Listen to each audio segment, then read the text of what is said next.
Hello there and welcome back to the studio today. So we finished up another painting in the previous, I guess, 2 episodes ago. We still have one more ongoing painting. So like I was saying, we're going to have a multitude of different paintings going on just so I don't show you the same painting Monday through Friday, Saturday through Sunday, you know what I'm saying, right? So we have a 24 by 30 inch cotton canvas, and today we will begin the underpainting. So on the palette here, we have just burnt umber, titanium white, and Neo McGill medium. And if you would like to know or purchase the same type of materials that I'm using, I have the materials typed up in the description box down below, along with Amazon affiliate links. So if you click on one of those links and you just so happen to decide to purchase one of those items, the same type of items that I'm using, Amazon will pay me a small amount. So thank you in advance if you do that. So I'm going to use just a little bit of Neo McGill medium, just the tiniest bit of the Neo McGill medium. And Neo McGill medium is a fast drying medium, so technically you don't want to use too much medium in the first layer, and I definitely won't, but I just want a little bit so that I'm sure that this painting will be dry relatively soon. And just for good measure, we're going to thin the paint out even more with a little bit of our odorless mineral spirits, but not very much, okay?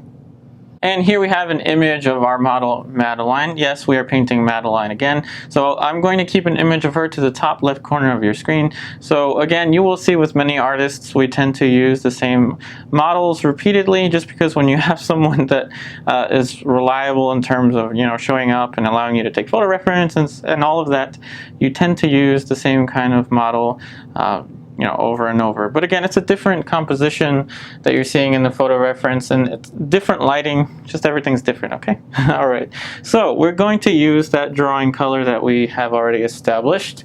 So you'll see that there is a tone on the canvas, but the tone is still wet. So here is where I'm going to suppose that the top of the head is going to fit over there. And I used a rag, I think this is like a microfiber cloth or something like that, to tone the canvas. I'm also going to use this, so just mineral spirits and burnt umber to tone the canvas. And I'm going to use this, see that? I'm going to use it as an eraser now and then. So that's just to, you know, make the drawing process a little bit more manageable. So for composition is the first thing. Now remember, I'm going to be using, you know, from this point on out, I'm going to be using techniques that I'm going to be doing some formal writing on, so you will be able to follow, you know, more in a step-by-step fashion every single day. So we're using the classical approach. We're going to use the classical approach, and we are now entering the first stage, okay, the underpainting stage. Now, I've had some complaints about, you know, like, why am I not doing a preliminary drawing, you know, a transfer drawing? And the idea is that, you know, this stage of the underpainting is going to cover all of that. Now, if you're very early in your, you know, painting development, if you haven't painted too many portraits or figures, or, you know, you can use a transfer drawing. We're going to look for the same kind of things, okay, in terms of, you know, proportion, composition, and all that. This is just a way for us to move much faster. So I'll explain a little bit, you know, what I'm looking for with the composition, okay? So I want to say that the model's head should be placed obviously higher up. I don't necessarily want it to be dead center, so I might be moving, you know, the entire shape, you know, a little further to the left. I may need to move it more and more. So this is how I consider composition in terms of, you know, abstract shape. So the more you can, you know, find an elegant abstract shape, you know, the more you'll be motivated to continue to work on the painting. So though this is a very fundamental and, you know, basic step, it still holds a lot of weight. It'll hold a lot of weight for the future steps to come. And I'm using a smaller brush, okay? I'm not using a large brush. This is just a little round brush, a little synthetic brush, just because I don't really need to cake that much paint onto here for the drawing. So let's suppose that this arm will go here. Okay, so the big picture, all right? So we want to figure out how we're going to arrange the elements on the canvas. Now this is a painting that will have several, different sittings. And so in the first sitting, you really want to establish all the elements right away. So what we have is the torso, the head, and we're deciding where we're going to crop the legs. I think I'm going to crop a little bit lower, okay? So what I'm going to do is I'm going to transition now into the block-in stage, okay? And in the block-in stage, you're going to notice that I'm going to repeatedly, stand back, and I'm going to use a very clear straight line, even though this is a curvilinear line, a straight line that's kind of curved. The important thing about a straight line is it really, really simplifies the geometry of the construction. And this is the same kind of tool that you would be using in a transfer drawing. So now the idea is to keep everything simple and easy, simple and workable. You don't want to stress yourself out too much too early. Or how about don't stress yourself out at all. So I'm standing back. Each decision I make, I'm making based off of what I'm seeing at a distance, okay? So now in the block-in stage, we're going to be working with the language of proportion. And proportion is one of those fundamental concepts that I'm going to be creating some self-teaching resources for you in the future. That's in the works. So proportion just means a relation from one point to another point, okay? And this block-in stage is very, very tedious. So I'm going to show you, the basic gist of how I do this. But just know it will take me a long time. So there will be some momentary, transitions from, one stage to another stage, or one step to another step, okay? So we're going to say that the model's hand is going to be down here. And I'm not doing any measuring just yet, okay? No measuring just yet. Right now I'm just trying to gauge the proportions by eye, relating each one of these shapes. So going down here, corner of the neck. Arm goes about there. You may recognize this photo reference from, the video of the last painting session of the season that I had with my art group. This is in fact the same exact pose.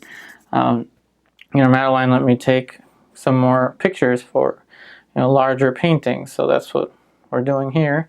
I have a feeling I'm going to bring all of this down and maybe continue to establish some of these shapes here.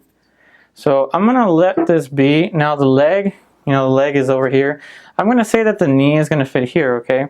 I'm going to not crop it at the knee, but rather I'm going to crop a little bit above the knee, okay?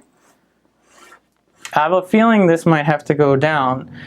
So let me show you how I go about measuring. Okay, now I'm not going to do too much measuring, or I'm not going to talk too much, because this will get pretty repetitive pretty quickly. So we're going to take a measurement from the top of the head to the chin. Now since the model is seated and not too much of I'm not looking up at her too much or looking down at her too much. Her perspective is pretty centered. So just basically, okay, this point to this point should be roughly equal to the chin to the chest. Now you can see how many times I've done this, okay? Just automatically I'm able to place where the the chest line goes. And over here we have a point for the suprasternal notch, and right over here we have the clavicles. We want to look at the angle between the shoulders, okay? So we're measuring proportions from here to here, and we're looking at angles. The shoulders are pretty straight. I think if anything, there's a slight angle for the shoulders going this way, but just a little bit.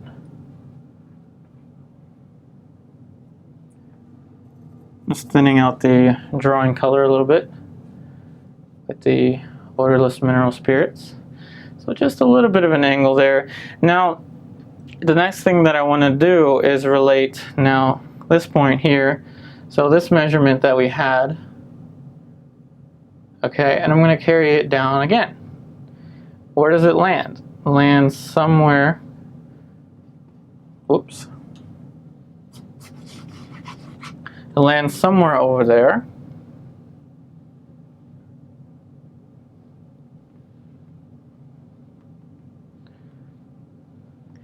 And now I have this point to relate where the hands are going to fit, okay? So I can relate this point to the hands. I think that I may have to move it down. Not entirely sure yet. But let's keep, moving on with the block in. So here's the corner of the arm, just using simple straight lines and angles. Now for the face, I'm going to look for the outside shape first.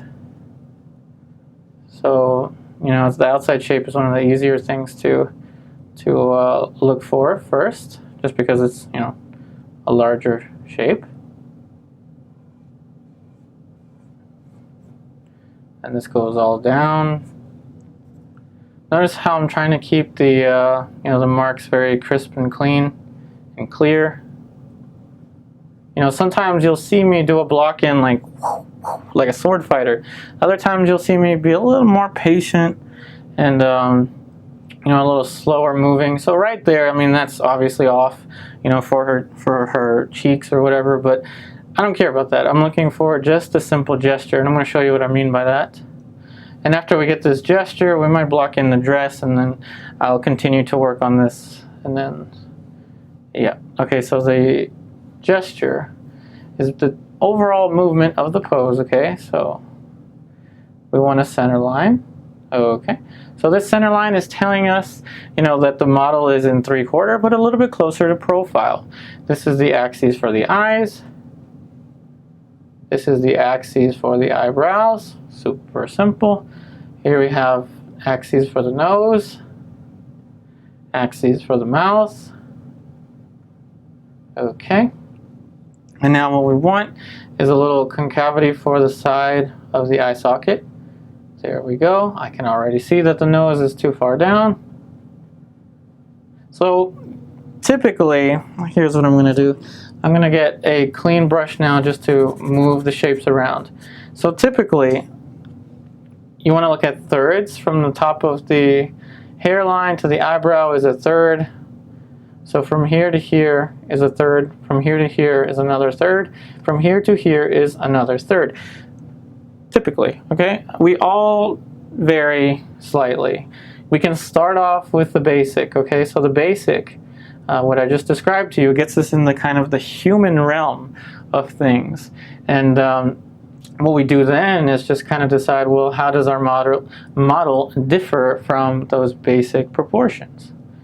You can even put in another little, I don't want to get in too far for that. So that's just the basic gesture and a way to approach the block in for the head. Now the next thing we're going to do is put in the dress, and then I'm going to work on this for a while, and then we're going to come back, and then we're going to resolve some more of the light and dark shapes. So okay, let's go into this. Dress goes over here. And again, just looking at simple shape. This could be anything at this point. Oh yeah, and the hair. The hair is a big, compositional element here. It tapers down here. Yep, okay. So now, let's see, the dress goes up here. I can already see I got too much here for the arms. But basically, that's how we block in the dress. Now this shape goes over here.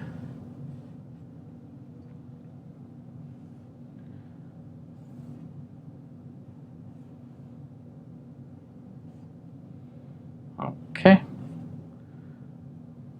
Alright, so now we have the dress.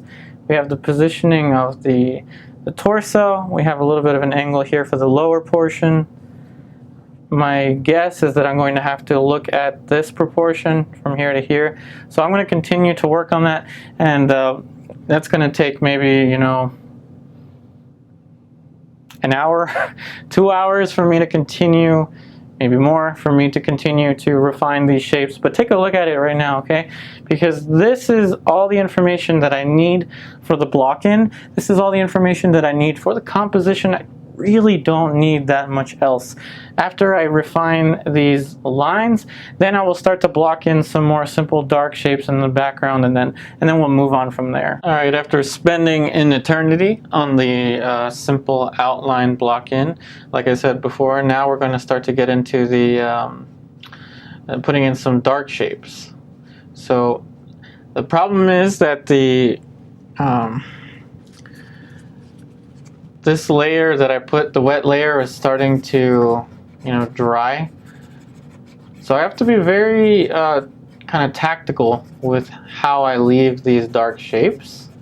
And so basically what I want is a simple, a simple umber sketch. I don't really want too much more, but what I want is for these simple marks that we're putting in now to be as exacting as I can make them. And I know that I'm not going to get these shapes completely correct, and I don't expect that. I'm just trying to, put in the most simple dark shape to indicate where the eye is going to fit. That angle that we drew in before, I had a little bit off. I had it like this. It actually needs to go like that. See that? Very slight change from here to here. So I'm going to basically move this shape down. And this is why I usually say keep your shapes simple and easy, okay? See how simple each one of these shapes are. Now I did go in and block in, the nose and the lips, but the nose is nothing more than like 1, 2, 3, 4, 5 lines. The mouth is like 1, 2, 3, 4, 5 lines. We have the axes, and that's it. The outside shape isn't exactly perfect, but it's something that we can work with. Simple straight lines and angles. Now we're putting in a little dark shape for the eye, or the iris. Don't want much more than that. That might be enough.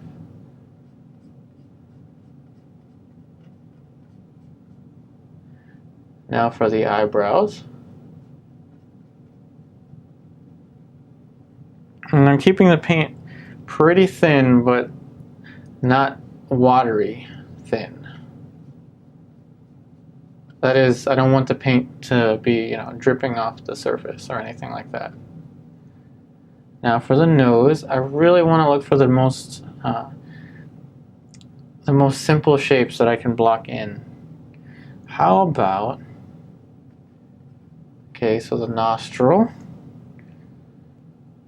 just a simple little point for that. Cast shadow. There we go. And that's it. Do not want much more for that. The mouth, now you know what I usually say, right? The mouth is something that just we're always going to get wrong. So my best guess was that it was there. And I'm going to relate this angle here to this angle here. Now this is kind of distracting, so I'm going to try to get rid of it. My initial lines were very off, which is, expected, okay. So that initial angle was way off. So I'm going to relate this angle here, this to this angle here, to this angle. I might have the mouth angling too much. Oops. That mouth is going too, these points should somewhat converge in space, but, it's not as extreme. This is what I mean by converge. Like these angles should eventually, touch at some point. And this is how I'm going to relate. Hopefully you can see this. So I want it to be... Actually, you know what? I think it's okay where I have the mouth. So 1 point here to 1 point here. Just, I don't know, my intuition says to angle it a little less that way. So just a simple little mark here will do. Let's make sure to know where the philtrum is, somewhere over here. Okay, the back side of the lower lip goes over there, and that's it. I really don't want to put too much for the features, especially in this stage. So I have a little indication here, like a small triangle for where the bottom plane. Don't confuse this with the shadow. This is just for the bottom plane of the mandible, because we are looking straight towards the model in perspective, so we're not going to see too much of the underplane. So that's what this is indicating, just the little tiniest glimpse of the underplane of the chin. So how about we just take this now and start to carefully now put in the shape of the shadow. Now as for the hands, I did block in much more for the individual fingers just because I thought that this would be kind of repetitive to do for both of them. So I left this one out. I should have done this one on camera and this one off camera if I were smart, since this one's a little more difficult, but whatever, let's do this. So I'm going to use this as a guide, okay? So this is the kind of the axes for the knuckles, and then this is for, the phalanges, fingers. Okay, so now what we have is a simple little shape here.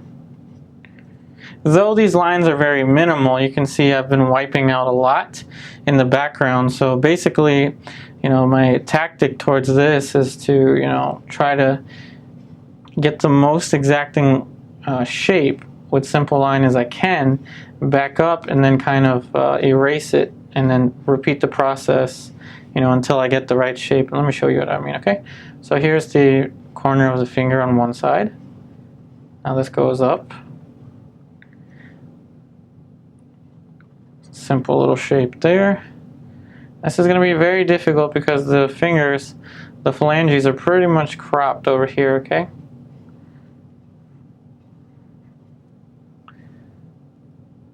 Now this finger goes up here. This goes down. What is that little story? This little piggy went here, this little piggy went there. Yeah, something like that. Little shape here. Okay, now this is what I've been doing, okay? So I put in a shape like that, and then I go in and just erase. And I'm not going to put very much pressure, because if I put too much pressure, then what it's going to do is it's going to subtract. Like you saw there, I actually messed up and put too much pressure. Okay, so this is what I've been doing, all right? So we put in a shape. We give it our best attempt. Okay, so till we're left with just a little glimpse of what we had before. And now what we do is we just go in and continue to refine the shape. So right now what I see is that the pinky finger comes out to here. I think that's the pinky. Yeah, that's the pinky. Comes out to about there.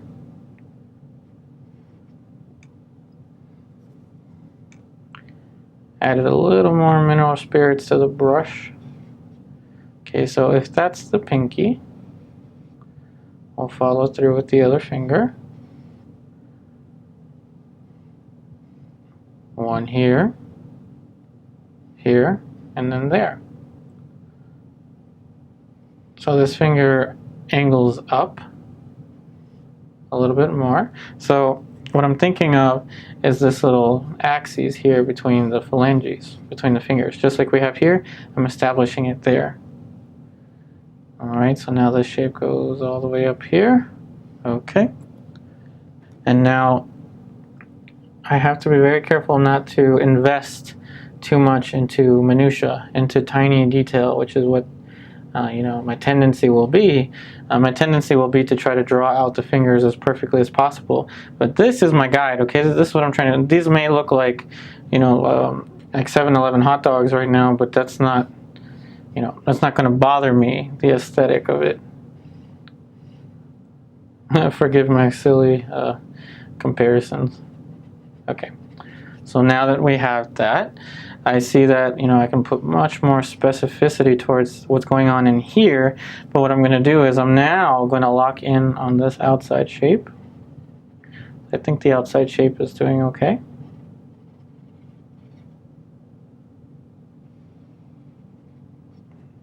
And now I'm going to repeat the process again. Very lightly.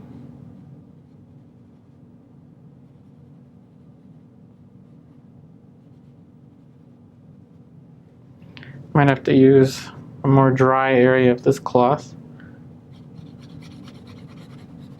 go, till I'm left with just a little glimpse there. Okay, now repeat the process. With a much more confident line now.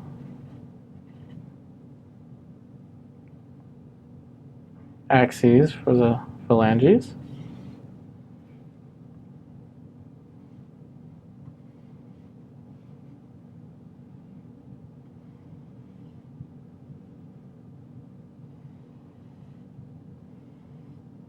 And that's how I've been going about making a much more crisp and clean line like the ones you're seeing there.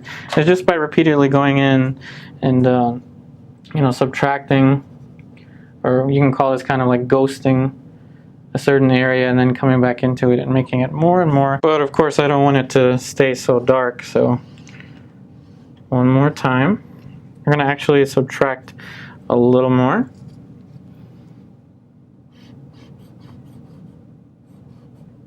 There we go. Last time, I promise.